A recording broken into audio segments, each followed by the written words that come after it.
오늘 하나님 말씀입니다. 고린도전서 6장 7절 말씀입니다. 다 같이 봉독하도록 합니다. 너희가 피차 고발함으로 너희 가운데 이미 뚜렷한 허물이 있나니 차라리 불의를 당하는 것이 낫지 아니하며 차라리 속는 것이 낫지 아니하냐. 아멘. 오늘 덕이 있는 신앙생활 8번째, 성도는 변명하지 않습니다. 시작. 성도는 변명하지 않습니다. 아멘. 오늘 말씀해 보면 굉장히 자극적인 단어들이 나와요. 고발, 그리고 불의를 당하는 것이, 차라리 속는 것이, 이런 단어들을 미루어 볼 때 고린도 교회에 성도 간에 다툼이 있었던 거예요. 그런데 이 다툼이 그 교회 안에서 끝나는 것이 아니라 외부의 재판관한테까지 이야기가 되어 고발이 되고 이제 민사소송이 되고 교회가 시끄럽게 되는 것이죠. 이에 대하여 사도 바울은 차라리 억울할지언정 오해를 풀려고 변명을 하지 않는 것이 성숙한 신앙인의 모습이라 말하고 있는 것입니다. 사도 바울의 권면을 들은 우리는 너무나 연약하여 마음에 분이 차오르는 듯합니다. 왜입니까? 정말 참을 수 없는 것이 억울한 거 참지 못한 거거든요. 억울한 일이 있는데 가만히 있으면요, 속이 뜨끈뜨끈해요. 그리고 속병이 들고요, 더 나아가 화병이 듭니다. 나는 그런 의도로 말한 것이 아닌데 상대가 다르게 이야기를 하면요, 그것을 해명하기 위하여 우리는 그 일에 엄청난 에너지를 소비한다는 것이죠. 그러나 원치 않게 쏟아내는 이 에너지는 이상하게 더 오해를 만듭니다. 그쵸? 더 오해를 만들어요. 상황을 더 극단적으로 만드는 것이지요. 그림 하나 볼까요? 나는 잘 이해시켜서 풀어보려고, 그 사람하고 더 이야기를 잘해서 풀어보려고 하는데 서로 더 잘 풀어보려고 한 것이 더 엉키게 되는 거예요. 저희 어머니를 보면 실뜨기를 많이 하셨거든요. 그 기억이 있어요. 그래서 어릴 때 기억에 이 실공이라고 하나요? 그게 늘 이렇게 보였던 게 있어요. 그런데 거기에 하나씩 엉켜 있는 게 있어요. 그걸 꼭 풀고 싶어가지고 제가 도전을 하다가 풀었어요. 옆에 있는 게 꼬여요. 그리고 또 옆에 있는 게 꼬이고, 그러면 항상 그 마음에 일어나는 마음이 가위로 잘라버리고 싶은 마음이 듭니다. 한번 볼까요? 예. 이게 가위로 자르지 않으면 계속 엉킨다는 것이죠. 그런데 우리 어머니가 그래요. 가위로 자르면 못 쓴다고요. 그러니까 인내와 끈기를 가지고 풀어야 하는 거예요. 우리는 관계를 맺을 때도 이런 면이 있어요. 풀어보려고 하는데 결국 안 되면 가위로 잘라버리고 싶은 그 마음이 있더라는 것이죠. 여러분, 가위로 많이 잘라보셨죠? 예, 저도 많이 잘라봤습니다. 나한테 손해가 될 것 같고 이제 더 이상 말이 안 될 것 같으면 그냥 끊자 하고 이렇게 가위 이렇게 꺼내가지고 이렇게 잘라버리는 거죠. 관계가 그래서 어려운 거예요. 억울한 일이 생기면 풀려고 애를 쓸수록 매듭은 꼬여만 가고 관계를 끊어버리자니 성도로서 덕이 안 돼요. 그래서 여러분, 성도는 이렇게 잘라버리면 안 됩니다. 오늘 이 설교를 들으시고 이제 품에서 가위를 아주 안 꺼냈으면 좋겠어요. 가능한 이제 가위를 꺼내지 마시고 손은 집어넣으실전정 참고 다시 꺼내고 다시 관계를 이어가셔야지. 문제 생길 때마다 자르면 언제 전도하고 언제 복음 전하고 언제 하나님의 사람으로서 덕을 드러낸단 말입니까? 그래서 가위는 가능한 꺼내지 않으셔야 합니다. 아멘. 이러한 일 때문에 사도는 오늘 믿음의 성도들에게 차라리 오해를 받을지언정 그 일로 인하여 그걸 변명하지 말고 이 관계를 이어가라고 말씀하는 것입니다. 그렇다면 왜 우리는 변명을 하지 말아야 할까요? 그 첫 번째입니다. 오해는 대부분 뭐가 아니라? 논리가 아니라 무슨 문제다? 예, 논리의 문제가 아니에요. 감정의 문제예요. 그래서 어려운 거예요. 은행에 문제가 생기면요, 은행일은 굉장히 해결하기가 쉽습니다. 왜요? 입금한 거 확인하고 찾은 거 확인하면 문제될 게 하나도 없어요. 사람의 관계도 그러면 참 좋을 텐데 사람의 관계는 그렇지 않아요. 일반적인 사람의 관계는 은행일 같이 딱 떨어지지 않아요. 그래서 해명하려고 하고 더 찾으려고 할 때마다 문제가 되는 거예요. 한번 오해로 인하여 마음이 상한다고 하잖아요. 예, 썩어 문드러진다고 하잖아요. 마음이 한번 상하면요, 그 사람이 지금까지 나에게 무슨 말을 했는지는 중요하지 않고요, 그 사람이 말했던 한 단어, 한 문장, 그게 화살이 머리에 막히듯 딱 꽂혀가지고요, 그 말만 뱅글뱅글 돕니다. 그럼 어떻게 되느냐? 머리가 뜨거워져요. 머리는 차가워야 하거든요. 머리가 뜨거워져요. 그리고 속은 시끌시끌하고 쓰리고 아파요. 생각해보세요, 여러분. 머리는 뜨겁지요, 가슴은 쓰리고 아프지요. 대화가 되겠어요?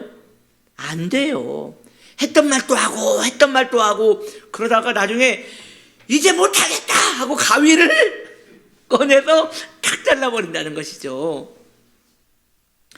근데 여러분, 전 여기에서 멈추지 않고 이 표면적인 이야기에 더 들어가서 또 다른 얘기를 하려고 합니다.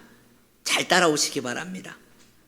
더 큰 문제가 있는데요, 사실 지금 상대하는 그 사람과 엉킨 것 같지만 과거에 다른 이에게 당한 그 어떤 일이 발단이 되어서 생각보다 화날 일이 아닌데 화가 날 수 있고, 생각보다 별일 아닌데 내게 심각한 문제가 될 수 있다는 것이죠.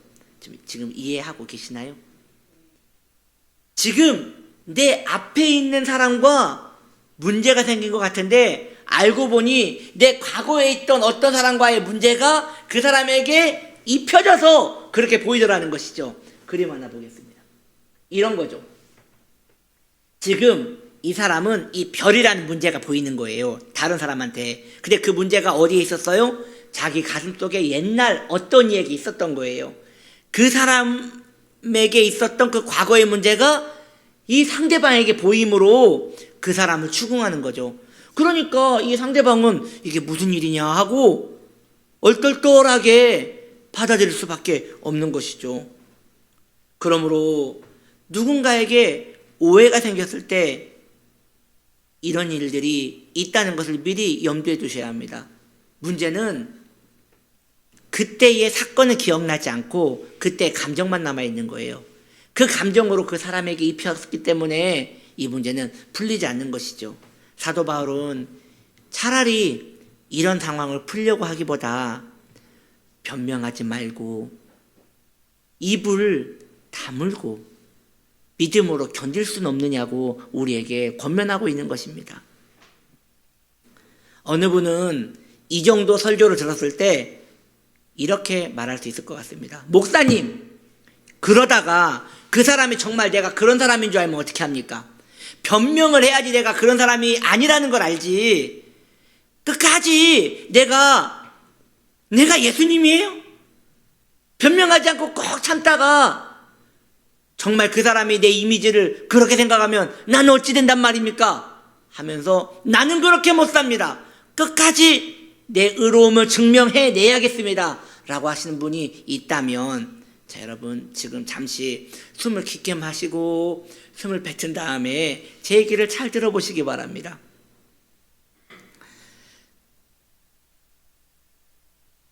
그럼 좀 어떻습니까? 예? 그럼 좀 어때요? 상대방이 날 좀 그렇게 생각한들 죽고 사는 문제 아니면 내가 좀 그 사람에게 불이하게 보인들 그게 좀 어떻단 말입니까? 죽고 사는 문제 아니면 넘어갈 수 있는 거 아니에요? 기어코 가서 이 엉킨 것을 풀어보려다가 안 되면 자르고 막 그렇게 하는 거예요? 성경은 그것에 대하여 우리를 반대하고 있습니다. 하나님을 믿으십시오. 당장은 답답하더라도 진실은 해결됩니다. 진실은 드러나요. 상대의 감정을 억지로 이해시키고 바꾸려 하다 보면 결국 그 사람도 잃어버리게 되는 것이죠. 문제의 당사자인 그 사람을 붙들고 이야기를 하면 어느 정도는 괜찮은 것 같습니다. 문제는 대부분의 오해는 그 사람하고 대화가 안 되기 때문에 그 사람하고 대화하고 끝나면 좋아요. 그 사람하고 대화가 안 되기 때문에 다른 사람을 붙들고 그 사람에 대해서 얘기한다는 거죠. 여러분 지금 이해가 되고 있는 거죠? 그러니 점점 전염병같이 그 문제는 커질 수밖에 없는 거예요. 결국 많은 이들을 공경에 빠뜨리게 되고 자신만 의롭게 되는 것이니 이건 성경에서 말하는 덕이 아니라는 것입니다. 성막에 보면 번제단이 있죠. 그 번제단은 희생제물을, 즉 동물을 올려서 태우는 거예요. 그리고요, 그 밑에 재가 다 떨어지는 것이죠. 그걸 놔두면 성막은 오염이 됩니다. 그래서 그 재를 담을 수 있는 재통이 있어야 돼요. 그 재통이 어디 있느냐? 여기 있습니다. 네, 금항아리죠. 이 안에 재를 쓸어 담은 다음에 여러분 보니까 뚜껑 보이시나요? 이 덮개로 딱 덮는 거예요. 그래야 이 안에 있는 오염 물질이 나오지 않으니 말입니다. 이처럼 성도는 답답할 때 뚜껑을 딱 닫아야 돼요. 그래서 나오지 않게. 그러면 그 2부 예배 때 한 성도님이 예배 끝나고 저한테 이렇게 말씀을 하시더라고요. 그걸 덮으면 속은 얼마나 시커매지겠냐고. 그래서 주님이 계신 거예요. 그래서 주님이 우리의 소망이 되시는 거예요. 아멘. 딱 덮어야 하는데 몇몇의 성도님들은 덮었다가 뚜껑을 열었다 닫았다 열었다 닫았다 하면서 그 압력으로 먼지가 폴폴 날려요. 한번 닫았으면 끝입니다. 그렇게 해서요, 교회와 하나님의 아름다움을 내가 지켜낼 수만 있다면 나의 이 희생은 주님의 충성이 될 것입니다. 두 번째입니다. 왜 성도는 변명을 하지 말아야 합니까? 결국 내 지체이기 때문입니다. 나의 지체이기 때문이에요. 우리 주님은 말씀하십니다. 내 이웃을 누구와 같이 사랑하라고요? 예, 내 몸과 같이 사랑하라 하셨습니다. 이처럼 우리의 공동체, 우리의 가정, 우리의 교회, 이 안에 있는 사람들은 사실 남이 아니라 납니다. 그 상대방에게 나의 의로움을 살리기 위하여 그 상대방에게 생채기를 내면 내 몸에 생채기를 나는 것과 같은 것이지요. 예를 한번 들어봅시다. 지체가 있습니다. 이 몸의 모든 게 다 지체입니다. 눈이 있어요. 눈은요, 봅니다. 보는 역할을 해요. 눈이 자신이 본다 하여 자신에게 유익된 게 뭐가 있겠습니까? 피곤하기밖에 없죠. 눈이 자기를 위하여 살아간다면 눈을 감고 있어야 돼요. 그래야 피곤이 풀리죠. 그런데 눈을 뜨고 보는 이유는 이 몸 때문에 그런 것입니다. 다치지 않기 위하여, 그리고 생활을 하기 위하여. 그런데 반대로 이 몸이 건강해지면 몸의 영양분은 눈에게도 도움이 됩니다. 세상이 그런 것이에요. 신앙이 그런 것이에요. 내 의로움을 드러내기 위하여 상대방에게 해를 끼치면 나도 나중에 해를 입는 거예요. 우리 그런 얘기 있잖아요. 아무리 화가 나도 우물에는 침 뱉는 거 아니라고. 결국 그물이에요. 하나님께서 돌아오게 하세요. 그런데 이 상대의 허물을 내가 기어코 풀려고 하지 않고 내 뚜껑을 닫음으로 변명하지 않고 넘어가면요, 하나님께서는 그걸 의로 여기셔서 그 공동체와 그 사람을 함께 살려주시는 것입니다. 저는 우리 치유나무교회 모든 성도님들이 저러한 재통이 되기를 축복합니다. 그래서 나도 살고 공동체도 살고 여러분의 가정도 살고 삶도 살기를 예수님의 이름으로 축복합니다. 아멘. 그래서 성도는 변명하지 않는 것입니다. 이처럼 서로의 지체는 자신을 위하여 일하지 않고 다른 지체를 위하여 일하는 것입니다. 시간이 지난 후에는 다 잘 살게 되는 것이지요. 나 하나 의로워지기 위하여 변명을 늘어놓기 시작하면 그것이 정말 정당한 것이든 혹은 과대포장하여 나를 변명하는 것이든 상관없이 점점 문제는 이 실타래 엉킨 것 같이 계속 엉키게 되는 것이에요. 우리 주님은 십자가에서 죽으셨습니다. 죄가 있으셨습니까? 우리 주님은 죄가 없으셨어요. 그런데 죄 없이 죽으신 그분께서 십자가에서 무슨 변명을 하셨습니까? 아무 변명도 하지 않았습니다. 그래서 지금 저와 여러분이 이 자리에 있는 것이에요. 이렇게 구원의 반열에 이르러 주의 긍휼을 입게 된 것이지요. 그런데 우리 주님은 이 억울함을 그대로 안고 죽으셨습니다.